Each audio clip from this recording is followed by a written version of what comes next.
All right, guys, welcome. Good evening. This is Kristan. Pasensya na kayo doon sa umpisa. Salamat sa mga nagsabi na walang audio. Daldal ako ng daldal, hindi ko na-check kung may audio. Sorry guys kasi wala akong technical assistant dito eh. But anyway, ngayong gabi, pag-uusapan natin yung mga nangyari at yung mga naganap nung past weekend, itong last few days. And it's ongoing right now. At grabe talaga yung mga pangyayari. Actually, pag tinitignan mo nga ang surreal, parang totoo ba to? Talaga ba nangyayari itong mga bagay na to sa totoong buhay? This is where you say that, um, sometimes reality or real life is stranger than fiction. At welcome para sa inyo lahat. Thank you. Oo nga, pasensya na talaga nung umpisa. I'm gonna cut that out na lang at the start para lang ma-edit ko at maayos natin na walang audio. But anyway, so welcome everyone to another live stream. At pasensya na lang din na bihira talaga ako makapag-live stream. But today we are going to talk about the hottest issue right now. At tignan nga natin kung nasisiraan na ba tayo ng bait o nagagaslight ba tayo ng mga Duterte at sino ba talaga tama dito at sinong mali. Okay? At kanino ba kayo kampe? Gusto ko din malaman from the audience kung kanino kayo kampe sa laban ng mga Duterte versus ng mga Marcos. I'd love to hear from all of you guys. So, here we go. So, greet natin muna yung mga ating mga viewers ngayong gabi. Andito si Jonathan Calderon, Sara Duterte Carpio, highly favored, blessed forever, deeply loved, special, protected, victim by God, Lord. Okay. So we have a Duterte supporter here. Tapos ito naman si Laura, watching from California. Okay, Jonathan, chill ka lang. It's okay. You can tell me your support. It's okay. Pero let's not flood the chat or you will get banned. Okay? And keep an open mind. Ito naman mga iba, PBBBM daw. BBM forever naman yung mga iba dyan. Kakampings will never join. Argo, Celis, Badoy, Roque, Panelo. Si Kapit lang. Um, Ayan, Solid North daw. So watching from UAE, si Katrina. So, it's gonna be interesting. Bakit sinasabi dito, palit, walang audio? Wala pa bang audio, guys? May mga nagsabi wala daw audio. Really? I see my audio naman. Mukhang okay naman tayo dito. Okay. So anyway, all right. So yes, dalawa lang yung choice natin dito, either sina Marcos or sina Duterte. Ngayon, just for everyone's benefit, I'm actually gonna play the video kung paano ba ito nag-umpisa. Pero before I do that, alalahanin nyo, nag-umpisa to dahil si Sara Duterte ay nagkaroon ng meltdown dahil sa continuing investigation tungkol sa paggamit niya ng confidential funds. Ngayon, ito yung para sa akin regarding the confidential funds. Alam mo, I want the confidential funds to be completely taken out of the budget dahil ang laking gastos niyan. At ang nagpalaki ng confidential funds ay yung tatay ni Sara Duterte na si former President Digong Duterte. Kasi bago naging president si Duterte, ang confidential funds was limited to the president at only 500 million or less or half a billion. Tapos nung naging presidente siya, umabot ng 4.5 billion yung confidential and intelligence funds. It's funny nga when you talk about that, kasi bakit tumaas ba yung krimen o yung mga insurgency? Pero ang tumaas na ay red tagging no panahon ni Duterte. But did the threat really increase? No. As a matter of fact, I never thought there was really a threat. At ito ay tawag nating boogeyman, yung ginagamit lang ng mga Duterte para panakot sa atin para ma-justify nila yung paggamit ng confidential at intelligence funds. Ngayon, iniimbestiga na si Sara Duterte regarding this at kung saan napunta yung 612.5 million na confidential funds na ginastos niya bilang VP at bilang DepEd Secretary. At sobrang na-stress siya dito sa pag-imbestiga ng ating Kongreso. Dahil sa sobrang niyang stress, ayan, tapos ang nag-trigger na to talaga yung pagka-detain sa kanyang chief of staff na si Attorney Lopez. At dito niya kinulong sarili niya dun sa House of Representatives. Ngayon, ang ginawa ng Art Sergeant at Arms para mapaalis si Duterte o kung gusto niya magstay doon, bahala siya. Nilipat yung attorney niya, si Attorney Lopez, sa Women's Correctional Facility in Mandaluyong. Doon na nagwala talaga si Sara Duterte. At na hinimatay o nagkasakit tong si Attorney Lopez. Eventually, nadala na lang siya sa ospital. At si Sara naman, ayun, nagwawala on live stream. And in this live stream na nagwawala siya, binanggit niya na ipapapatay daw niya si BBM, si First Lady at saka si Speaker Romualdez kung mapatay daw siya. Na may hinire na daw siya, hindi daw siya nagjo-joke. And I'm sure you guys all heard of this already. But for the sake of those who haven't heard it, I'm gonna actually play it and see. Sana maganda yung audio natin. And let me know kung maganda yung audio. Kung maganda yung audio, then we'll keep doing this. Pero pag hindi maganda yung audio, then I won't play any more videos. Okay? So ito yung sinabi ni Sara Duterte. Ito na. Here we go.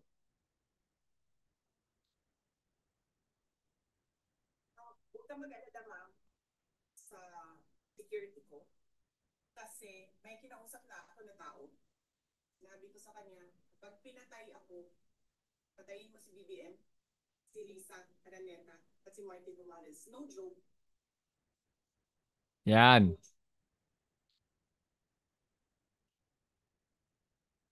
Sabi ko, huwag ka pumigil na. Kami hindi mo mapatay sila. Okay. Guys, did you hear that? How was the audio for that one? Was it mahina? Okay, sige, never mind.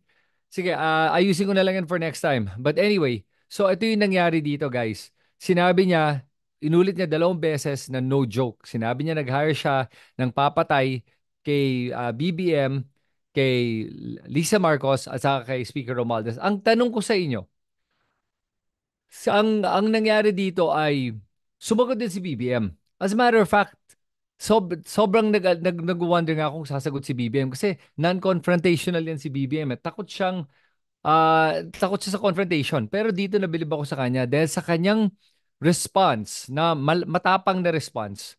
Dito niya pinakita na hindi lang yung buhay niya yung nababantaan dito eh. At hindi lang siya yung binantaan eh. Kasi tama yung sinabi ni BBM eh. Na kung ang isang tao kayang magbanta sa isang presidente, paano pa tayong lahat? 'Di ba? Paano pa yung buong Pilipinas kung nakakita ka ng isang tao na tulad ng mga Duterte na makapangyarihan at kaya nila magbanta ng ganyan sa isang presidente, ganyan kalakas ang loob nila. Paano pa tayo? Isipin mo yan ha. Ganun kalala yung banta na ginawa ni Sara Duterte. At hindi lang yun. I want you to put it in context. Pansinin mo, at yung mga nanonood na sumusuporta kay Duterte, alam kong alam nyo to eh. Alam nyong mamamatay tao ang mga Duterte. Tama ba, mali? May gustong kumontra sa akin ng mga trolls o mga Duterte supporter? Hindi nyo makukontra to eh. Kasi totoong mamamatay tao, etong mga Duterte, umaamin si Digong na pumapatay siya ng tao. Inaamin niya yan. Maraming beses niya sinabi na may napatay na siya since nung college pa lang siya eh. So, the fact na namamatay tao sila at saka marami na silang pinatay at nung panahon ni Duterte, maraming namatay. Okay? At saka maraming, inamin nila, may mga vigilante sila, may mga death squad sila. Ngayon sabihin mo sa akin, mga sumusuporta kay Duterte, madedenay ba nyo to? Hindi, di ba? Kasi kahit kayo, kaya nga nyo nagustuhan ng mga Duterte dahil gusto nyo yung pamamaraan nila at pamamalakad nila ng gobyerno na pumapatay ng tao. Yun ang gusto nyo. Yun ang sineselebrate nga nyo, yung patayan, di ba? Tama, inaamin na ng mga Dutertards, di ba? Inaamin na nyo. Dahil yun ang gusto nyo eh. Na wala kayong pake kung may due process o wala, basta patayin lahat ng mga tingin nyong kriminal na kahit hindi kriminal, pinapatay. Kahit na maraming inosenteng namamatay, okay lang sa inyo. Kaya nakikita nyo na nasa dugo ng mga Duterte to. Ngayon ang sasabihin ko to. Kaya nung nagbanta si Sara Duterte na nag-hire siya ng hitman, kailangan seryosohin yon. At nare-realize mo dito na yan ang palagi na sa utak ng lahat ng mga Duterte, patayan. Lagi na lang patayan ang pinag-uusapan ng mga Duterte. That is their only method to governance. Just for everyone's benefit. That is against the law. Hindi po tama yung ginagawa nila at nakikita mo that they resort to extrajudicial means instead of following the law, abiding by the Constitution, protecting the Constitution, lumalabag sila sa batas. At bilang mga tao makapangyarihan dahil sa mga tulad yun na binoboto sila, nagkakaroon sila ng kapangyarihan pero hindi nila pinoprotektahan ng batas. Sumam they made an oath to protect the Constitution. and to protect our country and to protect the laws of this land. And yet, they're the first ones to break it. Tuwang-tuwa pa kayo. Yun ang problema.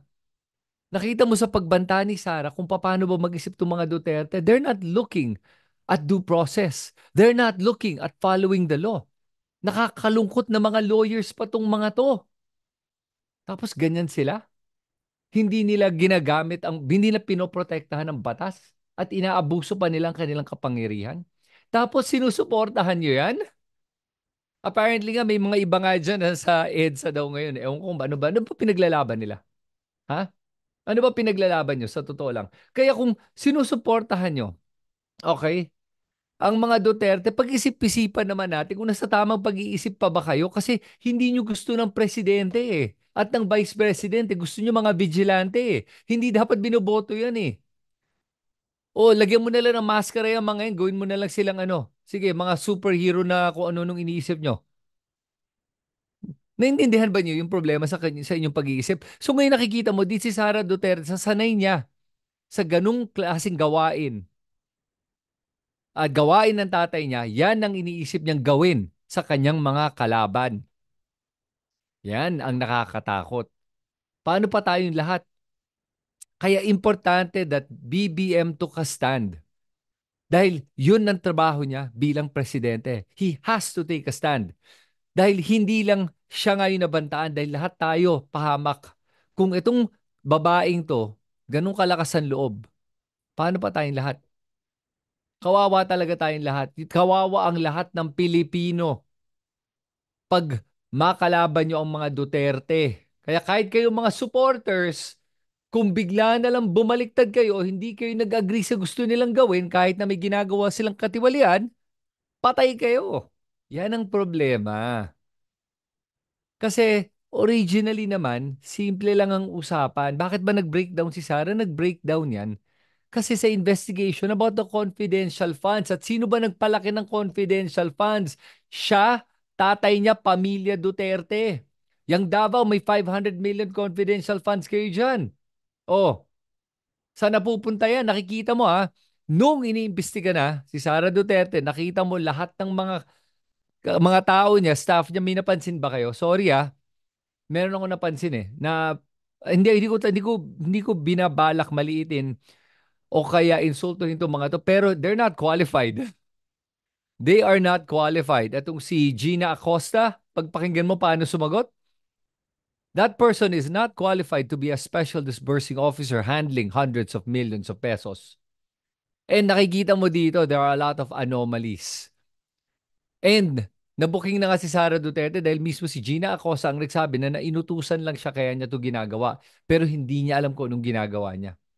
And nakikita mo how much and how willing they are to lie for Sara Duterte na sasabihin pa niya na may kilala daw siyang Piatos. I'd love to see kung sino ba tong Piatos na kilala niya. Yun yung nakikita kong problema dito. Ngayon, after niya gawin tong death threat na to, sumagot na nga si Marcos, di ba? Tapos sumagot pa siya. And ito yung magaling sa gaslighting na ginagawa ni Sara Duterte. Nung sumagot siya, anong ginawa niya? Sabi niya, papalag ako, sabi niya. Kasi nakita naman natin kung nung nagawa nga ni Marcos, di ba? Na pinatay si Ninoy Aquino. That's called diversionary tactics. Okay? Those are ways para malito yung mga nakikinig. Kung hindi ka eye on the ball, mabilis kang mauuto ng mga ganyang salita. The fact is, regardless of what happened with Ninoy Aquino, the fact is, she made a threat against a sitting president. I did not vote for BBM, but what Duterte did is wrong on every level. Not just wrong, criminal. And later, we're going to go through all the liabilities that Sara Duterte will be facing dahil sa kanyang sinabi. Ngayon, sinabi din ni Sara Duterte after niya nabanggit after narinig niya yung sagot ni BBM, sabi niya na itong problema daw sa mga sa DOJ at saka sa NBI. They took it out of context daw. Kasi nagkaroon ng press con ang DOJ at NBI pero kiniklaim nga ni Duterte that it was taken out of context. Sabi niya, it was taken out of logical context. Kasi conditional daw yung pagpatay sa presidente, sa first lady at saka sa speaker of the house. It's conditional on her death. And she said it is her way to exact revenge. At tinatanong niya kung crime ba daw ang revenge. Hindi yung revenge yung crime eh. Ang crime, okay, ang krimen na pinag-uusapan natin dito ay yung the fact na nag-hire ka ng, sabi niya, wala daw siyang binagit na hitman. Ano ba tawag mo sa isang tao na hinahire mong pumatay? Wala daw siyang sinabi na assassin. Bakit daw ginagamit yung word na assassin? Sige po, kayo na po magsabi sa akin. Ano pa ba ang word na pwedeng gamitin natin sa isang tao na binayaran mong pumatay ng ibang tao? Eh di assassin. So semantics po. Yan po ang problema. Yang pag hindi matalino ang pag-iisip nyo at hindi nyo pinapakinggan yung mga sinasabi ni Duterte at oo na lang kayo ng oo, hindi nyo naintindihan, pinaglalaroan niya kayo at binubudol niya kayo sa kanyang mga salita. Ang assassin po ay isang tao na hinahire mo para pumatay. O sige, hindi assassin, hitman.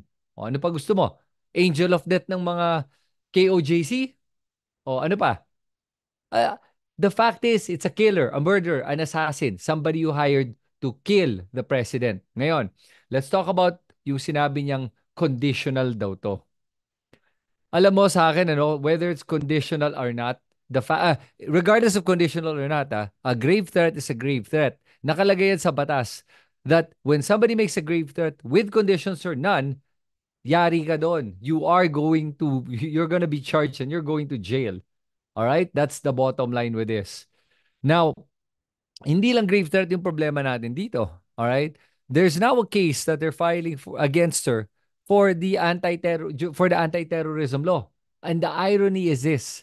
Alam ba nyo kung sino yung nagpirma at nag-enact nung law na to? Ito ay na-enact nung panahon ni Duterte, yung tatay niya. At siya, mukha, ang magiging first recipient ng batas na pinatupad ng kanyang tatay. Dahil ang ginagawa niya ngayon is basically terrorism. Ayan, based on the definition na ginawa nila dito sa batas na anti-terrorism law na to. Not only that, sedition is also another case that is possibly going to be filed against her. Hindi lang yon. There's also the cybercrime law and there's also libel, slander, ano pa ba? Cybercrime law. Yan, isa pa yan. Maraming mapafile na kaso dito para kay Sara Duterte. Kaya I'm excited actually to see kung ano ba yung susunod na kabanata base sa mga nakikita ko dito. It is crazy what's happening right now. And Sara is trying to play semantics with everyone. And that's just not gonna work. Okay? That's not gonna work at all. Now, what I'm gonna go over with you guys, and by the way, Richard is gonna join us in a bit. Ito na, I'm actually sending him the link right now. Wait lang. And in the meantime, I'm gonna read some of your comments habang inaantay na si Richard. Na-stuck lang siya sa traffic eh. So, yan. Okay. So let's go over all the topics right now, what we're talking about. Marami dito nagsabi Kakamping Club BBM. Okay. Impeach the beach. Impeach Sara now. No way to Mary Grace Piatos. Okay. Puro out of context. Let the words speak for themselves. Puro out of context. Budol. Okay, so Legendary Eats. I'm not sure kung ibig mo sabihin na out of context si Sara o out of context yung pag-iisip natin. Alam po nyo, yes, let the words speak for themselves. It was very clear that Sara said nag-hire siya ng hitman, ng papatay, ng tao na papatay sa First Lady, sa Presidente at sa Speaker of the House. That's very clear. Pag namatay daw siya. Now, I'm gonna go over the contextual part na sinabi niya. Sabi niya, na yung kaso daw is kailangan daw muna mamatay siya para mapatupad to. And what's interesting is this. Sabi niya na bakit daw hindi nga daw yung revenge sa crime. You know what? Ang gulo nung I don't know what her point is eh. Kasi kung patay na nga siya, paano nga siya kakasuhan? Di ba? Hindi naman siya makakasuhan eh. That's not the point. It's beside the point. The point is very simple. Nag-hire ka ng assassin. Okay, nag-hire ka ng hitman. Nag-hire ka ng isang tao na papatay sa presidente at first lady on conditions. Whatever those conditions are, na mapatay ka or whatever it may be, it doesn't matter. You hired somebody. Yun pa lang, makukulong ka na dyan. So, yun yung nakakatawa dito. I actually thought she might backtrack and say she was joking. Kasi at this point, that's her only way out. Pero hindi. Nagmamatapang pa to si Sara Duterte at hindi lang niya inulit to, nagdo-double down pa siya. Oo, sinabi daw niya. At hindi yun joke. At totoo yun. Ngayon, pag ginipit na siya ng NBI na ibigay yung pangalan ng assassin at hindi niya ibigay yan, well, actually, kung bigay niya o hindi, it doesn't matter at this point eh. She will be charged. And honestly, she will go to jail. I can't imagine how she will not go to jail. The only way she won't go to jail siguro is mag-apologize siya, magsusorry siya, luluhod siya sa harapan ni BBM, at pati yung tatay niya ngayon, mukhang madadamay na din. There's so many things that are happening. It's crazy talaga. Ngayon, okay, I just want to go over the things ng ano. Okay, 251 sa Davao, 165, may 125, 11 days daw si Sara VP na sanay lang talaga gumastos sa kaban ng bayan. Yes, totoo yun. Talagang sanay sila gumastos at sanay sila na walang tumatanggi sa kanila at walang nagko-question sa kanila. Yun yung problema ni Sarah. Spoiled brat nga talaga siya at hindi lang spoiled brat, nasisiraan na ng bait ito kasi first time siya na nakakaramdam ng pushback. First time siya, nagugulat siya, hindi niya alam pa paano mag-react sa mga tao na kumukontra sa kanya kasi hindi siya sanay. At nakikita mo nga sa sariling staff ni Sara Duterte na utos-utusan lang tong mga to at mga yes people lang tong mga to. At the way I see it and I hope I don't offend anyone here, pero the way I see it, pag tinignan mo yung mga tao ni Sara Duterte, she's not looking for smart people. She's looking for people na kaya niyang utuin at loyal sa kanya. At kung tutusin, tignan mo naman yung mga tao sa ano sa mga kaalyado ni Duterte. They're not very smart people either. Interesting nga, may mga lawyer dyan, pero it doesn't mean you're smart even if you're a lawyer. There's a lot of dumb lawyers out there. Well, the Dutertes themselves sorry, they're not that smart. Okay, they're very manipulative. Yun ang pinagkaiba nila. And right now, ang nakakatakot dito is Duterte now comes out and has his own press con. Hindi ko na pinanood yung buong press con. I don't know if anyone watched it. The rants of this old man is difficult to listen to. Pero dito, nakita ko yung clip na to na sinabi nga niya na nagtataka pa daw siya bakit sinusuportahan ng ating AFP ang isang presidente na drug addict. Yun ang sinabi niya. Alam mo, sa akin that is actually tantamount to sedition. Yes, I'm not a lawyer, but it doesn't take a lawyer to be able to have logic and to have common sense. Basahin mo lang ang batas. Anyone can read the law. It's not that difficult. Okay? Basahin mo lang yun. And from there, makikita mo yung actions ni Duterte is actually sedition. And that's not the first time. Pero the difference is this. You put everything in conjunction. Isama-sama mo lahat yan. Isasama mo yung fact na hindi lang si Sara Duterte gusto papatay yung presidente, yung Speaker of the House, si First Lady, then sabihin ni Duterte na kino-question niya yung ating AFP, kung loyal pa ba sila sa presidente. And then you've got Alvarez calling for a people power to be able to unseat the president, tanggalin na doon suporta sa presidente. Lahat yan, pinagsama-sama mo. Now you're seeing the bigger picture. And this is where it gets serious. Talagang nakikita mo na gusto ng mga Duterte na si Sara Duterte ay maging presidente now na. Hindi na sila makapagantay sa 2028. At ayaw na niya idaan to sa tamang halalan. Bakit kaya? Sikat naman siya, di ba? May 31 million naman daw siya, di ba? Andito ba yung mga 31 million na yun? Gusto ko nga makita sa mga 31 million, gaano kayo kalakas talaga at gaano kayo karami. Kasi sa totoo lang, tingin ko talaga marami ng mga nagbumoto kay Sara na ngayon ayaw na sa kanya. Marami ng mga kababayan natin ang nagising na. At buti naman, okay, buti naman nagising na sila kasi hindi na talaga tama itong mga nangyayari sa ating bansa eh. Hindi na talaga tama yung mga ugali ng mga Duterte. At nakikita mo dito na wala talaga silang respeto sa batas o sa due process. At ang irony na to, Okay? Remember, by their declaration and inciting to sedition by the former president, you see that wala silang respeto sa batas. By their own mouth, they said it na sinabi na ni Digong na wala siyang pakialam sa due process, wala siyang pakialam sa human rights, at wala siyang tiwala sa judicial system. Ngayon, you've got Sara naman making a death threat. So, ito yung irony doon. Ay, wala silang paki sa due process. Ngayon na nagkakaroon ng investigasyon with due process, umaangal sila. Buti nga itong mga tao ni Sara at si Sara mismo nakakakuha ng due process eh. Hindi tulad, naalala nyo to, yung teacher na nagbanta laban kay President Duterte nung presidente siya, napabayad daw ng 50 million para patayin si Duterte. Na alam mo naman walang kakayahan.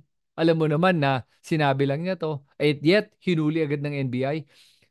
Napaka privilege talaga na itong si Sara Duterte na hindi pa siya inaresto agad.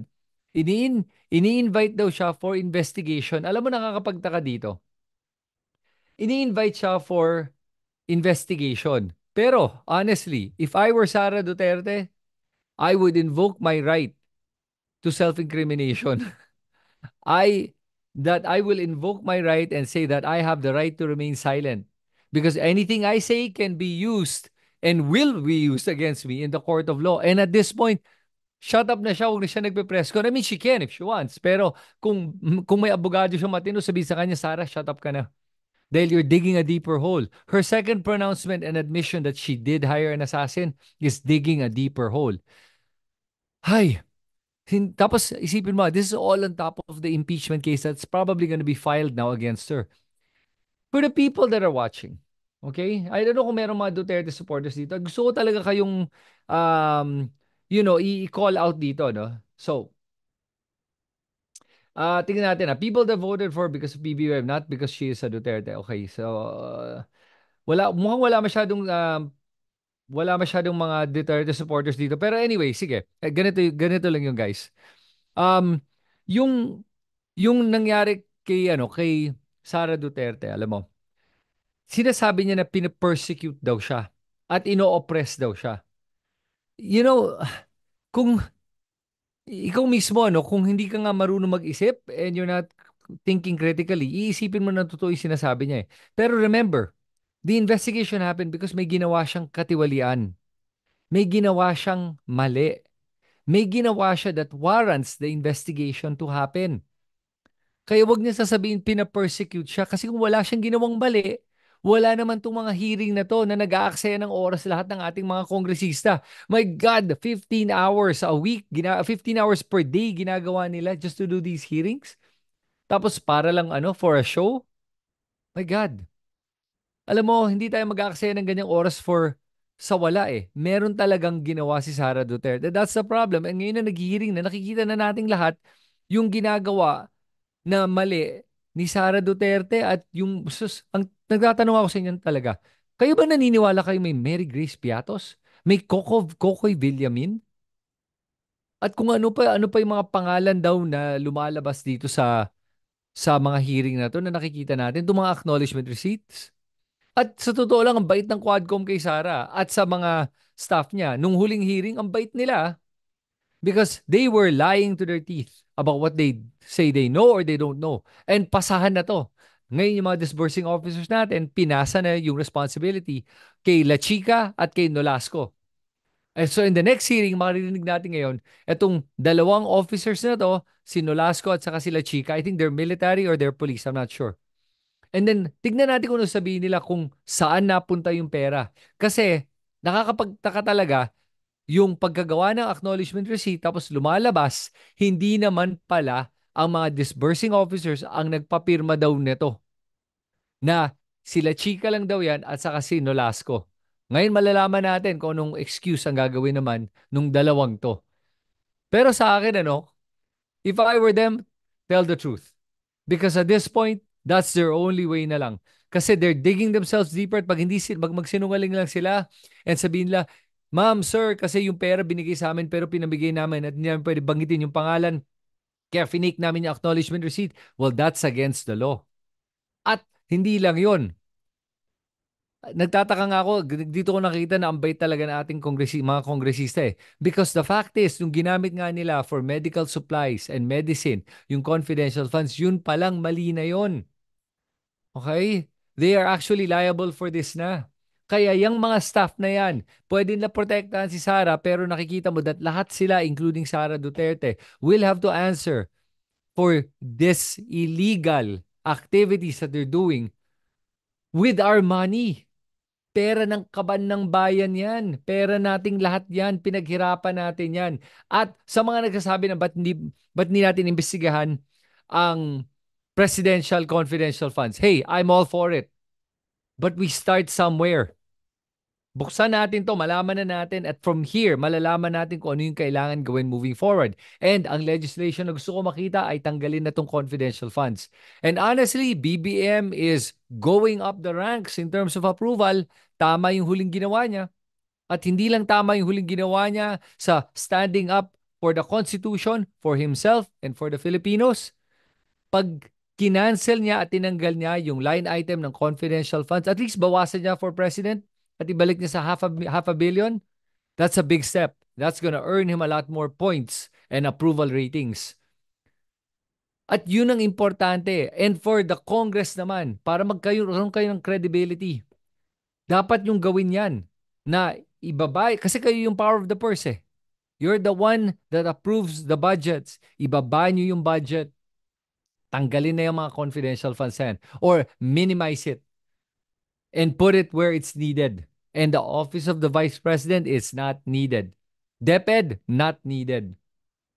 At nakikita nga natin dito na ginagawa lang nila at ginagamit yung mga confidential funds na to use it for confidence building.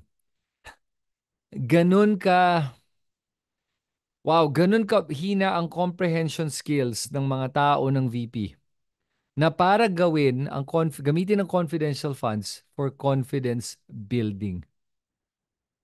Ah, wow, napakasakit sa bangs ko talaga. Wala nga akong bangs eh, pero sumasakit talaga 'yun. You know, who will come up with that? Seriously, tingin ko talaga either tingin nila, ganun kakapal ang mukha nila dahil tingin nila ganun tayo kabobo o ganun kabobo yung mga sumusuporta sa kanila o kaya hindi nila alam yung difference between confidence at confidential. The tingin nila dahil may similar sound, similar letters at confidential it comes from the root word confidence, kaya baka parehong ibig sabihin nun. Tingin ko yun ang nangyari. Nung ginawa nila to, nag-iisip sila saan natin to gagastusin.